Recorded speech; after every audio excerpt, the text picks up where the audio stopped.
একটা এক করে আমার কাছে খবর এসে পৌঁছলো, একটা গাড়ি চালাচ্ছিল অতনু সরকার। অতনু সরকার এক্ষুনি খবর দিল যে কলকাতা থেকে যে গাড়িটা আমি চালিয়ে নিয়ে এলাম সেই রসগোল্লা গাড়িটা চলে এসেছে। তো সবাই রেডি হয়ে গেছে রসগোল্লা খাওয়ার জন্য? রসগোল্লা খাওয়ার জন্য রেডি সবাই?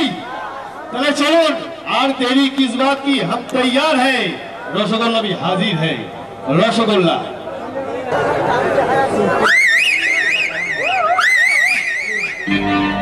নমস্কার। কোথায় যাচ্ছে? একটু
সবাই এই গলা ঠিক আছে? এখানে কোনো ডাক্তার আছে? এখানে কোনো অতনুদাকে আমি তাড়াতাড়ি মঞ্চে রাখছি। একটু জল নিয়ে তাড়াতাড়ি এসো, দিদির গলা আটকে গেছে, রসগোল্লা আটকে গেছে। অতনুদাকে বলছি একটু তাড়াতাড়ি মঞ্চে জল নিয়ে আসতে। আর সেই সঙ্গে এখানকার উদ্যোক্তাদের কাছে রিকোয়েস্ট করবো, যদি কোনো ডাক্তার থেকে একটু মঞ্চে পাঠিয়ে দেবেন, তাড়াতাড়ি তাড়াতাড়ি পাঠিয়ে দেবেন। অতনুদা কোথায় গেল? জল নিয়েছে এখন আজ করছে না। আচ্ছা, আপনারা সবাইকে জোরে হাত তুলে দিতে কি আপনারা ডাক্তারই হয় কিনা?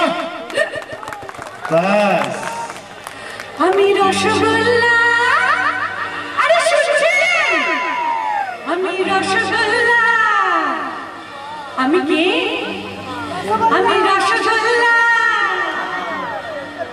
রসগোল্লা গিলে ফেললে কি হয় বলো তো? আমি রসগোল্লা গিলে আটকে যায় না, আমি রসগোল্লা গিলে ভীষণ খাবে।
ধন্যবাদ ধন্যবাদ যে এতক্ষণ আমি গায়িকা নই তবু আপনারা আমাকে সহ্য করলেন তার জন্য।